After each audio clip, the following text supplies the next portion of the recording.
This is your Frontier opening bell. It's Wednesday, the 2nd of August. Welcome everyone to the show.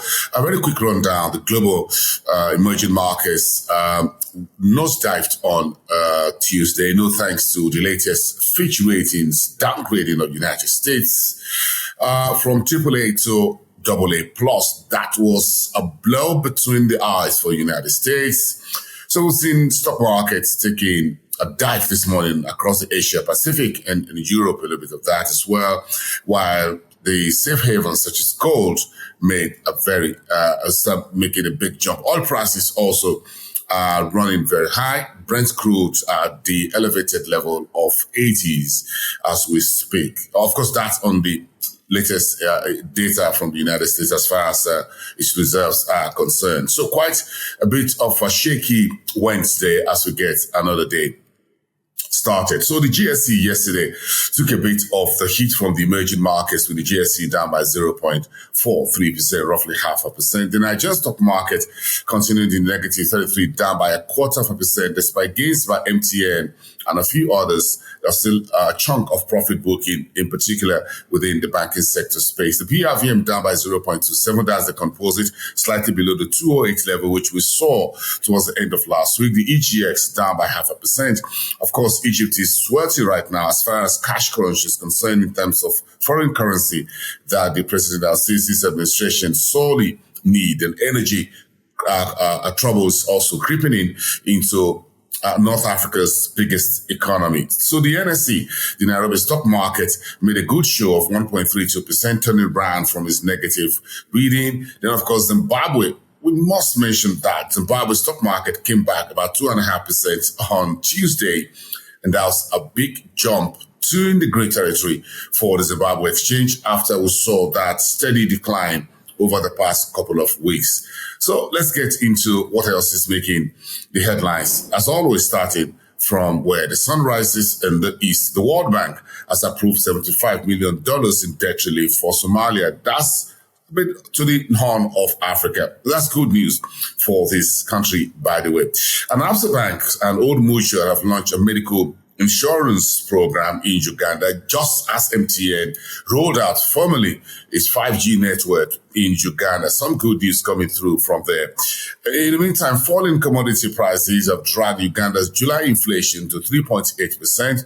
Wow, that's something that the administration of President Yoweri Museveni will have to watch. The CRDB Bank of Tanzania reported first half profit 6% to the upside, about 266 billion local shillings.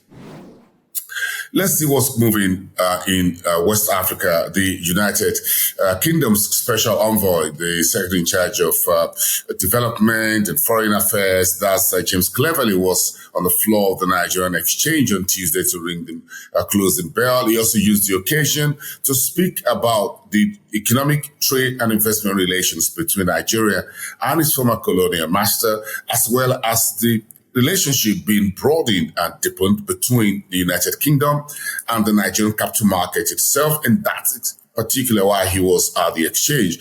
James Cleverly is on a 4-day, 3-nation tour. He started off in Ghana, he was in Nigeria, and tomorrow, Thursday, is expected to be in Zambia. He'll be meeting with President Ichilema and a few other government officials. That's quite some news there for the UK trying to restore and deepen its relationship with the rest of the continent. In particular, its former colonial outposts, big names, big economies such as Ghana, Nigeria, and of course, Zambia. Of course, Kenya is also one of UK's big economic and trade partners on the continent. Fitch has affirmed restricted default rating for the long-time local currency IDR of Ghana. Just comes about the same day that the Ghanaian Finance Minister Ken Ofori-Atta reviewed the country's mid-year budget and says the country's GDP growth is now being revised downward from about 2.8% to 1.5%, roughly half.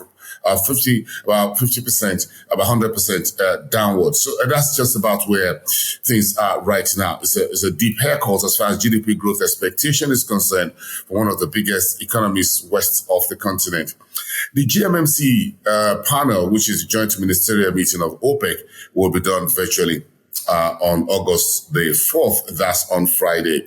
We expect to see how that works into the current oil prices, supply and demand metrics as far as we move into the end of the year and the impact of the Saudi Arabia and Russia's unilateral or voluntary cutbacks beginning to bite. Senegal's economic activity up by 5.6% in May. That was just about 2 months ago, a backward-looking economic data there for you. So let's get on to see the Southern Africa. Yes, the earnings and corporate news making the headlines as we get onto the middle of the week. South Africa's budget deficit is likely to be around 0.5% to 1%. That will be about 4% target for 2023-2024 fiscal year. That's according to economists.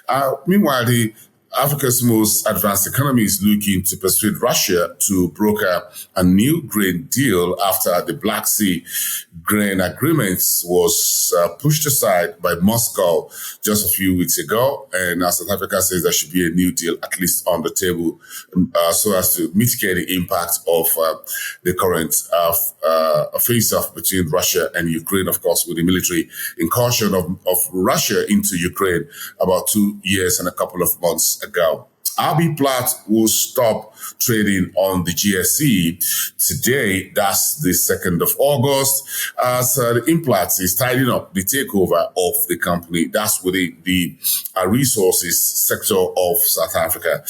DR Congo and Angola said they are campaigning for economic partnership and a shared growth between the two countries. Angola is one of Africa's top oil producers, and DR Congo is also rich in mineral resources and is also prospecting for hydrocarbon as well. And Botswana's Debswana reporting a sales slump of 17% because the ultra-wealthy are demanding less of diamonds. And that's the story right now, reporting from Botswana. Debswana is that very big diamond trader in Botswana. Let's get on to the North African space and see what's pushing the needle this morning. Egypt is reporting a debt-to-GDP ratio to hit about 97% in its full year 2022-2023, and that's according to the Minister of Finance. While Egypt is reporting, the banks are reporting net foreign assets deficit for banks up by $2.57 billion in June. And as I said at the start of the show, Egypt's currently in short supply of hard currencies. So there's a whole lot that needs to be done, with the banks reporting net foreign asset deficit of about $2.57 billion US dollars for the month of June. That's no good news for the economy and its fiscal balance there. Morocco's FDI, that's the foreign direct investment, was down roughly 30% in the first half of the year, while fuel prices is to rise slightly in Morocco today for about 11.50 later in the day.